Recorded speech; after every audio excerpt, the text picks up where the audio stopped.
পরিবারের অজান্তে তিনতলার ছাদে উঠে পতাকা লাগানোর সময় হঠাৎ পা পিছলে নিচে পড়ে যায় মুছা।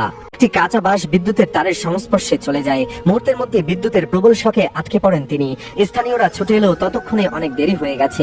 ব্রাজিলের পতাকা উড়াতে গিয়ে নিজের জীবনের পতাকাটা উড়িয়ে গেছে না ফেরার দেশে। সে আর কখনো এই পৃথিবীর বুকে আসতে পারবে না। তেমনি আর একটি ঘটনা, আর্জেন্টিনার পতাকা উড়াতে গিয়ে নিজের হাতের বাঁশ কারেন্টের তারের মধ্যে পড়ে গিয়ে সে নিজের জীবনটা হারিয়ে ফেলেছে। এই দুটি ঘটনা নিয়ে মূলত আজকের এই ভিডিওটি কেউ মিস করবেন না। তো চলুন বেশি কথা না বাড়িয়ে আমরা স্ক্রিনে গিয়ে বিষয়টি উপভোগ করতে থাকি।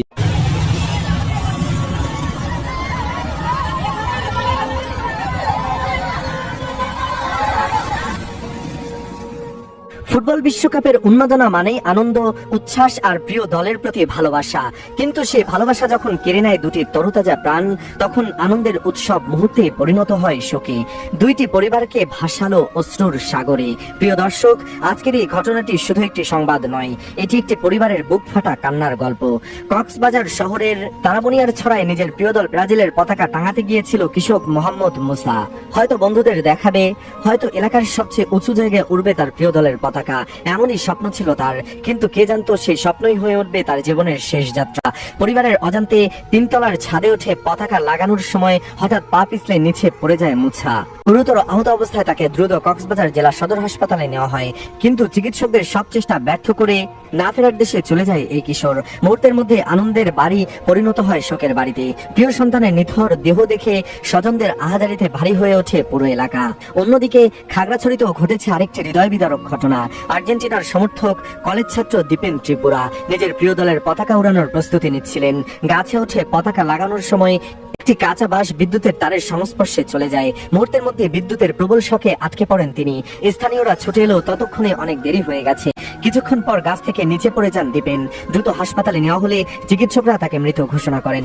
পরিবারের স্বপ্ন, বন্ধুদের আশা আর একটি তরুণ জীবনের সব সম্ভাবনা সেখানেই থেমে যায়। দর্শক, ব্রাজিল কিংবা আর্জেন্টিনা দল ভিন্ন হতে পারে, পতাকার রং আলাদা হতে পারে, কিন্তু দুটি পরিবারের কান্না আজ একই। একজন ব্রাজিল সমর্থক আর একজন আর্জেন্টিনার ভক্ত।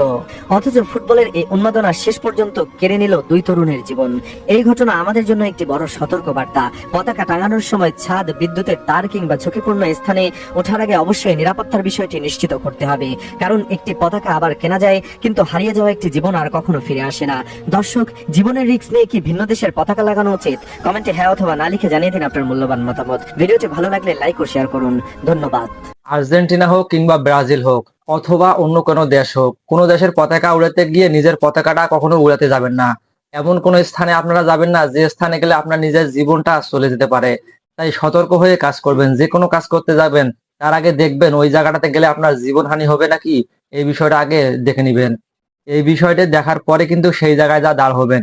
এমন কোনো জায়গায় যেমন ছাদের উপর থেকে ভাইটি পড়ে গিয়ে নিজের জীবনটা হারিয়ে ফেললেন, আর এক ভাই পতাকা টাঙ্গিতে গিয়ে বাসটা কারেন্টের তারের উপরে পড়ে গিয়ে নিজের জীবনটা হারিয়ে ফেলেন। তাই এমন করে পতাকা টাঙ্গার আমাদের কোনো প্রয়োজন নাই। তাই যে কোনো কাজ করার আগে জায়গাটা দেখবেন নিরাপত্তা আছে কি না নাই। নিরাপত্তার সহিতে আপনারা কাজ করবেন যে কোনো কাজ। আর নিরাপত্তা যে জায়গায় পাবেন না সে জায়গায় ভুলেও ওই কাজটি করতে যাবেন না। তো ভিডিওটি ভালো লাগলে একটা লাইক দিয়ে দিবেন, চ্যানেলটিকে সাবস্ক্রাইব করে নেবেন, আর ভিডিওটি শেয়ার দিয়ে 10 ভাইকে দেখার সুযোগ করে দিবেন। ভালো থাকবেন, সুস্থ থাকবেন। দেখা হবে বরাবরের মতো পরবর্তী ভিডিওতে। আপনাদের শরীরের সুস্বাস্থ্য কামনা করে বিদায় নিচ্ছি আমি মোহাম্মদ জাকির ইসলাম।